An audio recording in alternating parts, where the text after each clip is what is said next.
didn't get a chance to talk to him, but I'm repping him, and shout out to my mom for getting it for me this weekend. So it's a nice shirt. How much do you know about him?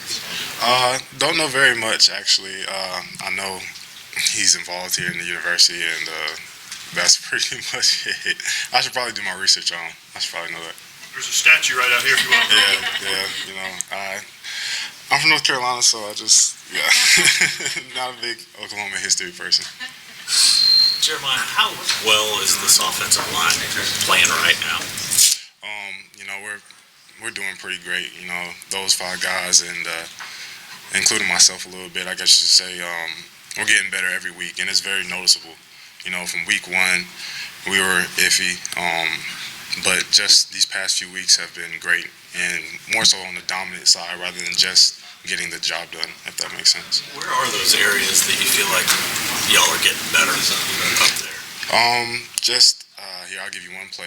I don't know if you guys saw, but Marquise Hayes, he came back one play and got a blindside block for Jalen, and that's the play he threw to Lee Morris for the touchdown. And just small details like that, you know, not just doing your job, but excelling at your job and doing more than what you're expected of. Do you feel kind of like an honorary offensive lineman at times? You mentioned that, just you referenced it a little bit. Do they kind of pull you in as sort of like an honorary lineman? Yeah, you know, when they got the offensive lineman award last year for the best offensive line in the country, me and Carson were like, you know, that's a little bit of us in there. A little bit of us in there. We weren't in the picture or anything like that, but yeah, I do feel part of those guys. That play you're talking about where Marquise came back there, I mean, obviously you're not an offensive lineman, but you watch it on film. How difficult is a play like that? Whenever, because I remember he wasn't really blocking anybody, and he was kind of surveying and realized it. Like, is that a difficult play for an offensive lineman to make, as far as you know? Or?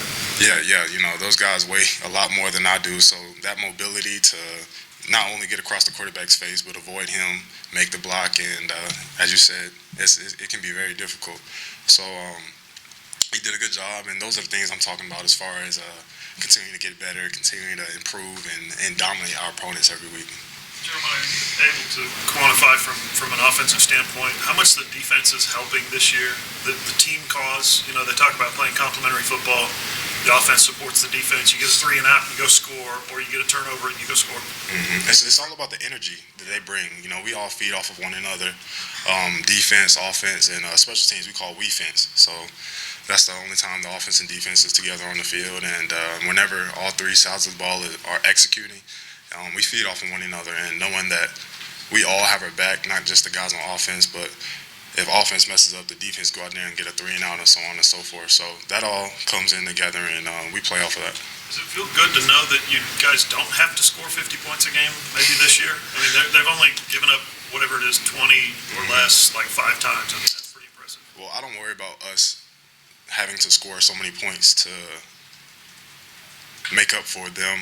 That's our expectation in itself, is to score 50 plus or however much it may be.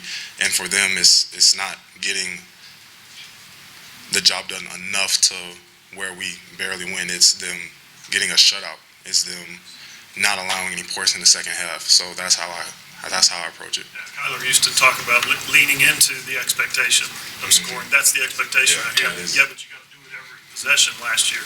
This year, you don't have to do it every possession. That's pretty much what, like you said, we lean into that expectation. You know, every week we go out there expecting to score every drive. You know, if we don't score every drive, then something's not going on. That's we need to fix. So that's our mindset when we go out there on the field. You said you had high expectations for yourself going into this season, but did you imagine 3 touchdowns this year? I mean, you could still get more as you go. Yeah. I did have high expectations for myself, and I'm right where I'm supposed to be. You know, if I didn't have these expectations for myself, then what type of athlete would I be? You know, if you don't set goals that aren't uncomfortable, then you know you're not doing something right. So I strive for that. I strive to continue to get touchdowns and just bring the mentality every day for my team that I'm going to get better and dominate the man that's in front of me. Jeremiah, your first career catch was against K-State last year, and now going to K-State this week. I mean, can you sort of wrap your head around and sort of follow up on what Dylan said? I mean, a year ago, you get that first catch, and people may not even, see you very much, and now you become such a important part of things. When you think about how that's evolved, how do you sort of wrap your head around that? It's just part of the game, you know.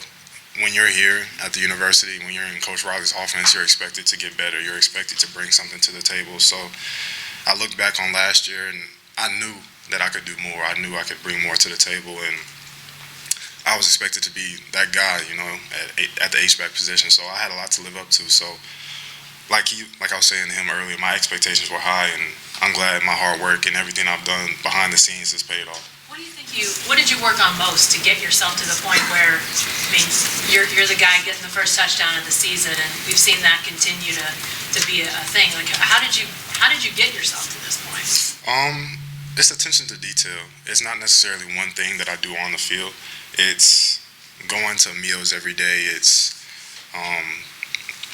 getting the extra work in off the field. It's the extra lifting. It's my hand placement on a block. It's not necessarily what I do every single workout or what I do every single practice, but it's improving day by day the little things that add up and show on the field on Saturdays.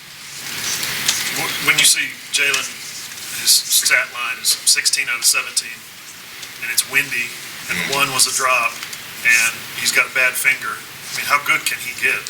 That's pretty ridiculous. There is no ceiling, not only for him, but for this offense. And those are things that we expect. You know, we expect Jalen to make those plays. I remember him talking about me and Braden up here a few weeks ago. You know, he said the H-backs need to get better. And I took that personal because it was true. And I stand up here today and I say we expect those things from Jalen. So the stat lines that he's putting up, they're great. They're great. But, you know, we practice that every day, and we don't expect anything less.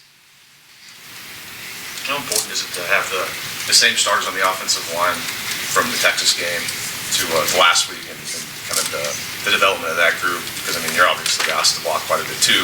You kind of notice that maybe the development of the offensive line is helping with that so far? Yeah, you know, the more those guys can be together on the field and communicate with another, that builds chemistry.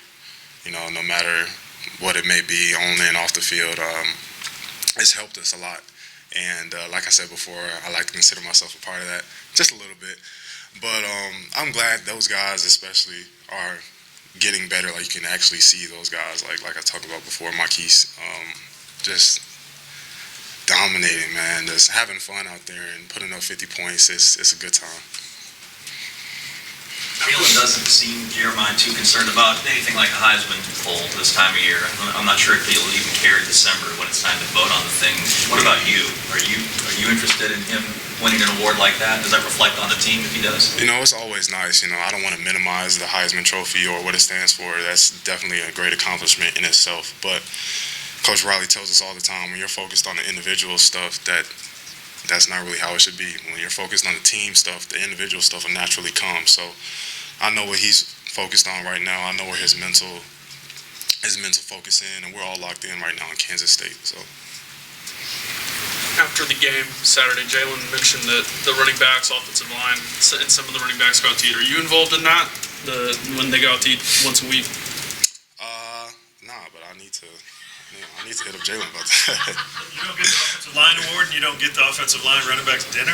Nah, man, I'm kind of my own thing. No, but the H-backs have something. We always get together every now and then, and over the summer we had a little barbecue, so we kind of do our jobs and stick to ourselves. We take pride in it, though. How important are those dinner you guys getting together? How important is that, just building chemistry and culture in the program? Just knowing that all 70 or 100 guys, however many are on the roster, on the sidelines, we all have our back, you know, have each other's back. And like you said, it builds chemistry, it builds camaraderie, and we can smile on and off the field. And no matter what adversity we may face, you know, we're always going to pull through for one another.